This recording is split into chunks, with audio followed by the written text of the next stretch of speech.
Live with breaking news. This is ABC 27 News at 6.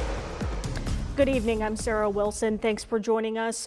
That breaking news coming out of the Dauphin County prison tonight. For the second time in just days, the county says the prison is without power and air conditioning. Dauphin officials say they are working with the warden and commissioners to try to figure out what exactly is causing this.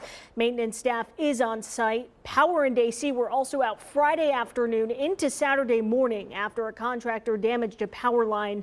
A generator was running at the prison until about 2 a.m. yesterday, and then power was fully restored around 1 Saturday. But again, the county says it is now out. We are working to learn more information and will continue to provide you updates.